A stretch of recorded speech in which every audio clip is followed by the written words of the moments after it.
Bonjour, c'est Mohamed Dinani de Anuru Mayotte. Je vous montre comment on stationne un créneau, sachant que presque tout le monde craint le créneau. Je vous confie aujourd'hui que c'est le stationnement le plus simple au monde. Oui, le plus simple au monde.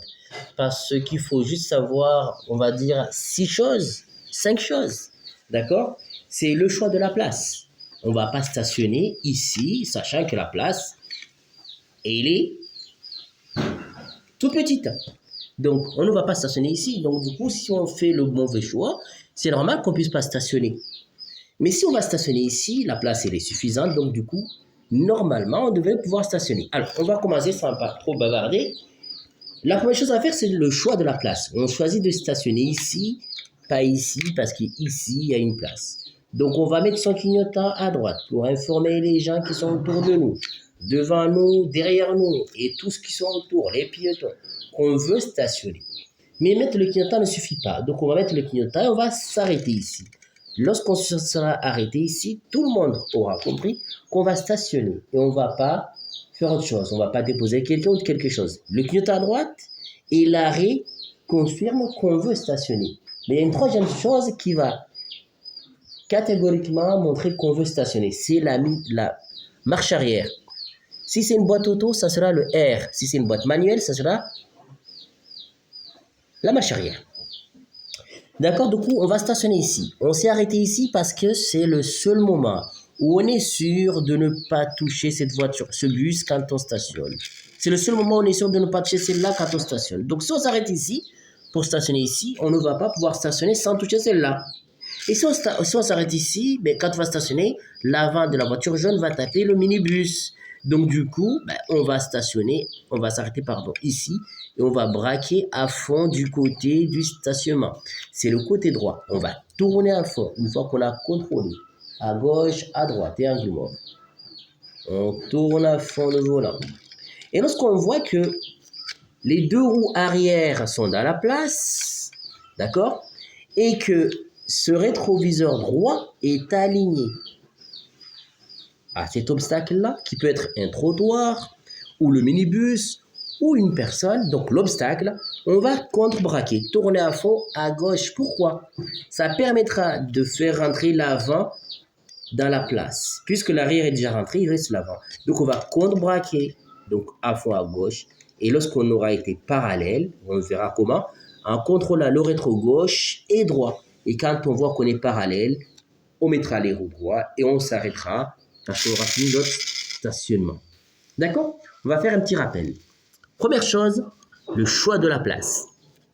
Est-ce que c'est une place permise ou pas? Est-ce que c'est pas une sortie de garage? Est-ce que c'est pas une place pour personnes handicapées? Est-ce que la place est suffisante pour mon véhicule? Toutes ces choses-là, il faut les prendre en compte. Donc, du coup, on a fait le bon choix de stationner ici parce que c'est permis et parce qu'il y a de la place. D'accord? Donc, du coup, on va mettre le clignotant pour signifier qu'on veut faire une manœuvre. Ça ne suffit pas, il faudra s'arrêter au bon endroit. Le moment, comme on a dit, où on est sûr de ne pas toucher le minibus ni la voiture rouge. Et lorsqu'on aura fait tout ça, ça ne sera pas clair pour les autres. Il faudra mettre la marche arrière. Et là, tout le monde aura compris qu'on veut réellement stationner ici. D'accord? Il faut aussi savoir que ce qui est important, c'est de contrôler en permanence. Je n'ai pas beaucoup insisté parce que je ne voulais pas faire une vidéo très longue, ni ennuyante, mais le contrôle, chaque pas, on va dire chaque pas, chaque seconde, on doit faire un contrôle. Parce que s'il y a quelqu'un qui vient à contresens, on risque de rentrer dans sa trajectoire. Et oui, et s'il y a quelqu'un qui nous dépasse aussi, si la personne est pressée, elle risque de nous rentrer dedans aussi, parce que notre véhicule est dans sa trajectoire. Sachant, n'oublions pas, qu'on est en train de faire une manœuvre. C'est un accrochage, ça sera de notre faute.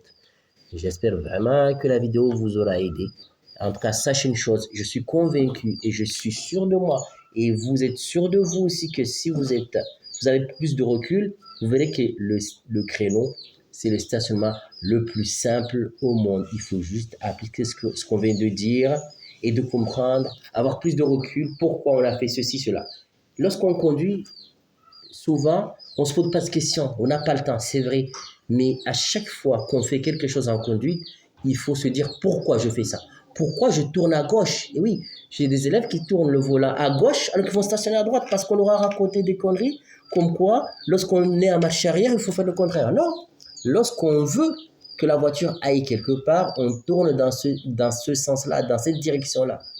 Ce qui se passe en fait, c'est que quand on fait marche arrière, on regarde devant. Donc on pense qu'en tournant le volant à droite, la voiture va à gauche, c'est faux. La voiture, elle est bien partie à droite. Mais l'avant fait le contraire. Je vous souhaite bon visionnage et j'espère que ça vous aura aidé. Si vous avez aimé, n'hésitez pas à liker, à partager. Et si vous avez des suggestions, des commentaires, n'hésitez pas à les faire non plus.